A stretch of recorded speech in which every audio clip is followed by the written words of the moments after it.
अस्सलामुअलैकुम। इत्थे रख न्यूज़ वेखण वाले सारे जीआं नूं मुहम्मद साद जी आयां नूं आखदा है। कुछ वड्डियां खबरां लैके तुहाडी सेवा विच हाज़र। मुसलमानां दी सब तों मुकद्दस मजहबी किताब कुरान मजीद नूं स्वीडन सरकार दे थापड़े विच अग लाण दी वार-वार कीती गई पलीत हरकत दा पूरे संसार दे मुसलमानां दे दिल इस वेले गम ते गुस्से नाल भरे होए ने। हर मुसलमान इहो ही मंग करदा दिखाई दिंदा है कि जो देश साडे मजहबी जज्बात नाल खेडे उस देश नाल सानू कोई हमदर्दी नहीं अते उस देश दे दूतां दा देश निकाला कीता जावे। इस मामले नूं लैके संसार दे सारे मुसलमान देशां वल्लों बनाई गई OIC ने 31 जुलाई नूं वज़रा हारजा दा सम्मेलन सद लिया। इस्लामी मुल्कां दे वज़रा हारजा दा वर्चुअल सम्मेलन सऊदी अरब दे शहर जद्दा विच होवेगा। यह सम्मेलन सऊदी अरब की अर्जी उत्ते सद्या गया है। अगली खबर कच्चे धुएं जिथे डाकुआं ने अन्नी मचाई हुई है। कश्मीर के कच्चे दे इलाके विच वड्डी कार्रवाई।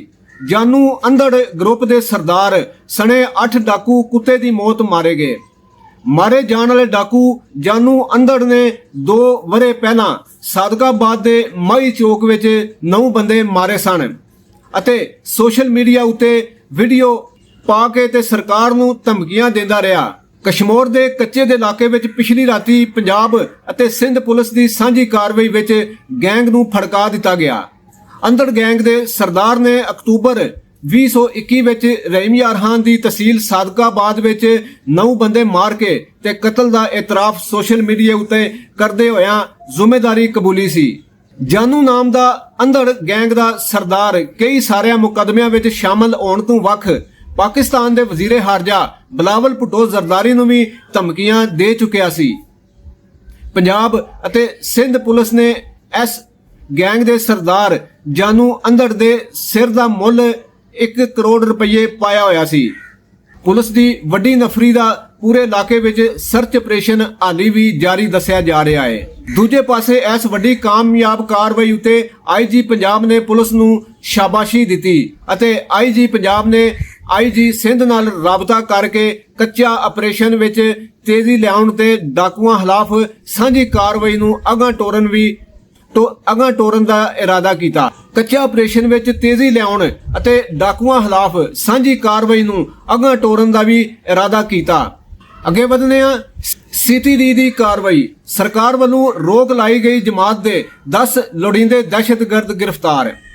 महकमा इंसदादे दहशतगर्दी पंजाब ने सूबे दे वख-वख खेतरां विच छापामार कार्रवाई करदे होया 10 दहशतगर्द गिरफ्तार कीते। CTD दे बुलारे दे मुताबक लुकमे ऑपरेशन दौरान लाहौर, मुल्तान, डेरा गाजी खान अते अटक तू दहशतगर्द जमात दे 10 जणिਆਂ नूं गिरफ्तार किया गया। दहशतगर्दां खिलाफ मुकदमे दर्ज करके ते पड़ताल शुरू कर दी है। CTD दे बुलारे का कहना सी कि गिरफ्तार दहशतगर्दां दे कब्जे विचों बरूदी मवाद, डेटोनेटर ते हथियार भी बरामद किए गए। दूजे पासे महकमा इंसदादे दहशतगर्दी ने पंजाब दे वख-वख खेतरां विच सोशल मीडिया उत्ते नफरत फैलाण वालियां पोस्टां करन वाले भी 7 जणे गिरफ्तार कर ले। जेल दे कैदियां दा राशन लैण दा इल्जाम। सूबा हैबर दे हार दी जेल दे सुपरिटेंडेंट के खिलाफ इंक्वायरी शुरू। IG जेल हैबर ने सुपरिटेंडेंट जेल हार के खिलाफ जेल के रसोईये के इल्जामां तो बाद इंक्वायरी की हदायत दे दी। सूबा हैबर के मुख वजीर के मुख सकत्तर हदायतुल्ला अफरीदी ने इंक्वायरी कमेटी बना दी। बाजोड़ हार जेल के रसोईये अब्दुल समद का कहना सी कि सुपरिटेंडेंट उंज ही तंग करता रहता है। कैदियों लिए जो राशन आता है सुपरिटेंडेंट बदोबदी लै लैंदा है। रसोईये ने रोंदे होया मीडिया नूं दस्सिया कि मैं जेल सुपरिटेंडेंट के माड़े वरतावे तों बहुत सोड़ा पै गया होया वां।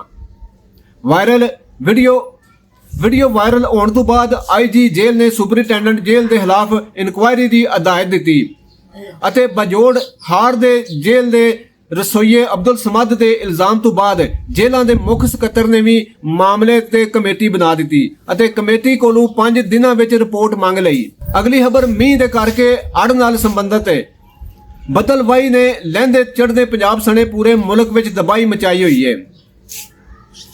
ਵਗਾ ਤੱਕ ਬੱਦਲ ਲੱਥਣ ਨਾਲ ਦਰਿਆਵਾਂ ਵਿੱਚ ਪਾਣੀ ਦਾ ਪੱਧਰ ਘਟਣ ਦਾ ਨਾਮ ਹੀ ਨਹੀਂ ਲੈ ਰਿਹਾ। ਦਰਿਆਏ ਸਤਲੁਜ ਦੇ ਐਡ ਸਲੇਮਾਨਕੀ ਦੇ ਮੁਕਾਮ ਉੱਤੇ ਵਿਚਲੇ ਦਰਜੇ ਦਾ ਸੈਲਾਬ ਹੈ। ਉਕਾੜਾ ਵਿੱਚ ਕਈ ਪਿੰਡ ਪਾਣੀ ਦੇ ਹੇਠ ਆ ਗਏ ਅਤੇ ਫਸਲਾਂ ਵੀ ਪਾਣੀ ਵਿੱਚ ਗਰਕ ਹੋ ਗਈਆਂ ਨੇ। 66,739 ਬੰਦਿਆਂ ਨੂੰ ਸੁੱਕੀ ਥਾਂ ਤੇ ਅਪੜਾਇਆ ਗਿਆ। ਪਾਣੀ ਦੇ ਤੇਜ਼ ਵਹਾਅ ਨਾਲ ਜ਼ਫਰਵਾਲਾ ਨਾਲਾ ਡੀਕ ਦਾ ਬੰਨ ਟੁੱਟ ਗਿਆ, ਜਦ ਕਿ ਪਿੰਡ ਲਹਿੜੀ ਦੇ ਬੰਨ ਵਿੱਚ ਵੀ ਪਾੜ ਪੈਣ ਨਾਲ ਕਈ ਪਿੰਡ ਡੁੱਬ ਗਏ ਅਤੇ ਹਜ਼ਾਰਾਂ ਕਿੱਲਿਆਂ ਉੱਤੇ ਲੱਗੀ ਖਲੋਤੀ ਮੂੰਜੀ ਦੇ ਪ੍ਰਭਾਵਿਤ ਹੋਣ ਦਾ ਖਤਰਾ ਹੈ। ਚੂਨੀਆਂ ਦੇ ਲਾਗੇ ਦੇ ਪਿੰਡਾਂ ਵਿੱਚ ਹਜ਼ਾਰਾਂ ਏਕੜ ਖੇਤੀ ਵਾਲੀਆਂ ਜ਼ਮੀਨਾਂ ਅੜਾਂ ਨਾਲ ਮੁਕਾਬਲਾ ਕਰ ਰਹੀਆਂ ਨੇ। ਲੋਕ ਆਪਣੀ ਮਦਦ ਆਪ ਕਰਦੇ ਹੋਇਆਂ ਮਹਿਫੂਜ਼ ਥਾਵਾਂ ਵੱਲ ਰੁਖ ਕਰਦੇ ਦਿਖਾਈ ਦੇ ਰਹੇ ਨੇ। ਰੰਗਪੁਰ ਦਰਿਆ ਚਨਾਬ ਦੇ ਕੰਢੇ ਆਬਾਦ ਪਿੰਡਾਂ ਵਿੱਚ ਅੜ ਦਾ ਪਾਣੀ ਵੜ ਚੁੱਕਿਆ ਹੈ। ਪਿੰਡ ਬਹਿਰਾਮਪੁਰ ਵੀ ਖਤਰੇ ਵਿੱਚ ਹੈ ਤੇ ਜ਼ਮੀਨਾਂ ਸਾਰੀਆਂ ਦਰਿਆ ਦੇ ਹਵਾਲੇ ਹੋ ਰਹੀਆਂ ਨੇ। ਬਾਵਲਪੁਰ ਵਿੱਚ ਵੀ ਪਾਣੀ ਦੇ ਤਿੱਖੇ ਹਮਲੇ ਦੇ ਕਰਕੇ ਕਈ ਬੰਨ ਟੁੱਟ ਗਏ ਨੇ। ਬੀਤੇ ਕੱਲ ਹੋਣ ਵਾਲੀ ਬੱਦਲਵਾਈ ਨੇ ਸਿੰਧ ਦੇ ਤੀਜੇ ਵੱਡੇ ਸ਼ਹਿਰ ਸਖਰ ਦੇ ਕਈ ਇਲਾਕਿਆਂ ਨੂੰ ਡੁਬੋ ਕੇ ਰੱਖ ਦਿੱਤਾ। ਪੁਰਾਣਾ ਸਖਰ, ਸ਼ਾਲੀਮਾਰ, ਕ੍ਰੇਸ਼ੀ ਗੋਠ, ਘੰਟਾ ਘਰ ਅਤੇ ਨਿਊ ਪੰਧ ਦੇ ਇਲਾਕਿਆਂ ਵਿੱਚ ਪਾਣੀ ਘਰਾਂ ਵਿੱਚ ਜਾ ਵੜਿਆ। ਅਗਲੀ ਖਬਰ ਵੱਲ ਆਓ। ਫੈਸਲਾਬਾਦ ਮੋਟਰਵੇ ਬੱਸ ਤੇ ਟਰੱਕ ਦੀ ਖੌਫਨਾਕ ਟੱਕਰ ਵੱਜਣ ਤੋਂ ਬਾਅਦ 6 ਗੱਡੀਆਂ ਆਪਸ ਵਿੱਚ ਵੱਜਣ ਨਾਲ 2 ਬੰਦੇ ਜਾਨ ਗਵਾ ਬੈਠੇ ਅਤੇ 15 ਫੱਟੜ ਹੋ ਗਏ। ਮੋਟਰਵੇ M3 ਸਮੁੰਦਰੀ ਇੰਟਰਚੇਂਜ ਦੇ ਨੇੜੇ ਤਿੱਖੇ ਜਾ ਰਹੇ ਬੱਸ ਅਤੇ ਟ੍ਰੇਲਰ ਇੱਕ ਦੂਜੇ ਨਾਲ ਵੱਜ ਗਏ, ਜਿਸ ਤੋਂ ਬਾਅਦ ਮਗਰੋਂ ਆਉਣ ਵਾਲੀਆਂ 6 ਗੱਡੀਆਂ ਵੀ ਅਗਾਂਹ ਵਧਦੀਆਂ ਗਈਆਂ ਤੇ ਵੱਜਦੀਆਂ ਗਈਆਂ। ਇਸ ਹਾਦਸੇ ਦੇ ਨਤੀਜੇ ਵਿੱਚ ਬੱਸ ਦੇ ਡਰਾਈਵਰ ਇਮਰਾਨ ਬਲੋਚ ਸਣੇ 2 ਬੰਦੇ ਜਾਨ ਗਵਾ ਬੈਠੇ ਅਤੇ 15 ਜੀਆਂ ਨੂੰ ਸੱਟਾਂ ਲੱਗੀਆਂ। ਰੈਸਕਿਊ 11/22 ਨੇ ਫਟਣਾ ਨੂੰ ਝਾਵਚਾ ਸਮੁੰਦਰੀ ਦੇ ਤਹਿਸੀਲ ਹੈੱਡਕੁਆਟਰ ਹਸਪਤਾਲ ਭਰਤੀ ਕਰਾ ਦਿੱਤਾ, ਜਿਨ੍ਹਾਂ ਵਿੱਚੋਂ 5 ਜੀਆਂ ਦੀ ਹਾਲਤ ਮਾੜੀ ਦੱਸੀ ਜਾ ਰਹੀ ਹੈ। ਰੈਸਕਿਊ ਜ਼ਰਾਏ ਮੁਤਾਬਕ ਇਹ ਹਾਦਸਾ ਰਫ਼ਤਾਰ ਤਿੱਖੀ ਹੋਣ ਕਰਕੇ ਵਾਪਰਿਆ। ਅਸੀਂ ਮਿਲਾਂਗੇ ਫੇਰ। ਆਪਣਾ ਬਹੁਤ ਸਾਰਾ ਖਿਆਲ ਰੱਖਿਓ।